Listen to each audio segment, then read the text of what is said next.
Halo adik-adik semua, bagaimana kabar kalian hari ini?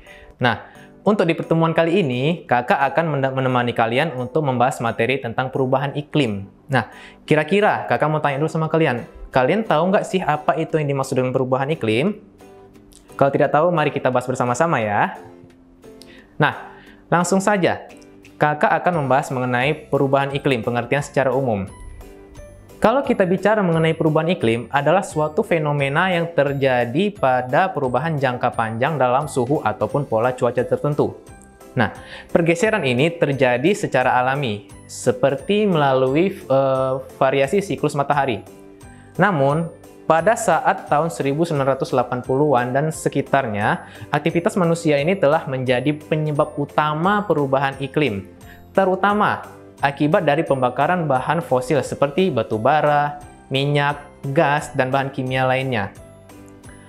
Pembakaran bahan bakar fosil menghasilkan emisi gas rumah kaca yang bekerja seperti selimut yang melilit atau melingkari bumi, menghasilkan panas matahari dan menaikkan suhu udara.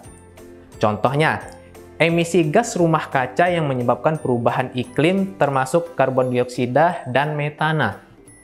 Ini berasal dari penggunaan bensin untuk mengendarai mobil atau batu bara untuk memanaskan gedung. Misalnya, pembukaan lahan dan hutan juga dapat melepaskan karbon dioksida. Tempat pembuangan sampah merupakan sumber utama emisi metana. Energi, industri, transportasi, bangunan, pertanian, dan tata guna lahan termasuk di antara penghasil emisi udara. Jadi, pernah nggak kalian melihat itu sebuah pabrik yang menghasilkan udara yang keluar dari cerobong asap? Nah, itu adalah salah satu contoh yang menghasilkan emisi udara yang berdampak negatif bagi lingkungan sekitar. Kemudian yang kedua, itu adalah asap knalpot kendaraan, seperti misalnya knalpot mobil dan sepeda motor ataupun sejenisnya. Penebangan hutan secara liar. Nah, kira-kira hubungannya itu seperti apa sih? Kita lanjut lagi ke pembahasan berikutnya. Nah, jadi akibat dari ketiga poin tersebut, bertambahnya jumlah karbon dioksida yang ditimbulkan oleh asap kendaraan, asap dari pabrik, dan kemudian seringnya terjadi penebangan hutan secara liar, itu menghasilkan karbon dioksida yang berdampak negatif kepada kehidupan manusia dan juga kehidupan hewan-hewan lainnya. Nah, kita lanjut lagi.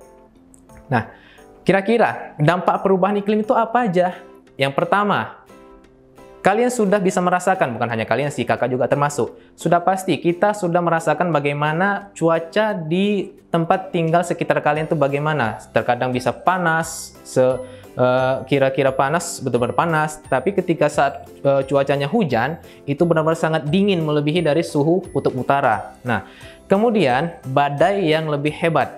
Nah, kalau badai ini sudah kita bisa lihat di beberapa negara yang mengalami kejadian badai-badai yang dahsyat. Kemudian, meningkatnya kekeringan. Kemudian, kenaikan suhu di permukaan laut, hilangnya spesies, kekurangan makanan, dan yang terakhir itu akibatnya adalah kemiskinan dan juga pengungsian. Upayanya apa sih yang ada di pikiran kalian untuk bisa mengurangi yang namanya perubahan iklim? Kemudian, yang berikutnya apa? Kira-kira jalan kaki, bersepeda, atau menggunakan transportasi umum. Nah, kenapa ini sangat penting? Karena kita sudah sama-sama tahu, kendaraan yang kita gunakan sehari-hari seperti sepeda motor, mobil, atau yang lain sebagainya, itu tadi sudah mengeluarkan kandungan emisi yang sangat berlebihan dan mempengaruhi yang namanya meningkatnya CO2 atau karbon dioksida. Nah, jadi oleh sebab itu, cara-cara yang lainnya agar bisa mengurangi yang namanya perubahan iklim itu adalah kita sebaiknya menggunakan sepeda. Nah, kemudian yang berikutnya, apalagi memperbanyak makan sayur-sayuran dan buah-buahan. Nah, kurangi, gunakan kembali atau perbaiki dan daur ulang. Nah, artinya apa? Ini dalam halnya menggunakan kemasan produk ataupun bahan makanan ataupun suatu barang yang kita gunakan sehari-hari. Diharapkan kita bisa menggunakan barang-barang yang bisa dimanfaatkan kembali atau didaur ulang kembali. Itu bisa menjadi salah satu faktor pendukung dalam halnya mengurangi perubahan iklim. Nah, kemudian apalagi gantilah sumber energi rumah yang kita miliki. Nah, kalau kita sama-sama tahu, Kalau secara umum rumah kita itu kan pasti dikatakan itu energinya itu 100% menggunakan energi listrik, ya kan? Apalagi kalian sering bermain PC, personal computer, ataupun yang elektronik yang lainnya. Nah, itu salah satu cara kita agar mengurangi yang namanya perubahan iklim itu apa? Mengurangi konsumsi yang namanya alat-alat elektronik. Nah, itu juga sangat berpengaruh dalam hal perubahan iklim. Nah, kemudian beralihlah kita ke kendaraan listrik. Kalau yang sebelumnya kita menggunakan kendaraan dengan emisi gas yang sangat banyak, apakah itu sepeda motor atau mobil dan lain sebagainya, kita ini sudah harusnya menemukan yang namanya inovasi baru dengan menggunakan yang namanya energi listrik. Oke. Dari beberapa materi yang sudah kakak sampaikan tadi, kakak punya pertanyaan sama kalian. Yang pertama, apa itu yang dimaksud perubahan iklim?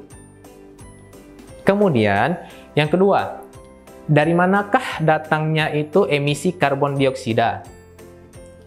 Yang ketiga, apa bukti nyata dari yang namanya suatu pemanasan global? Kemudian, seberapa besar kenaikan temperatur di masa depan jika kita melihat kondisi saat ini? Di waktu sekarang ini, bagaimanakah pengaruhnya di masa depan?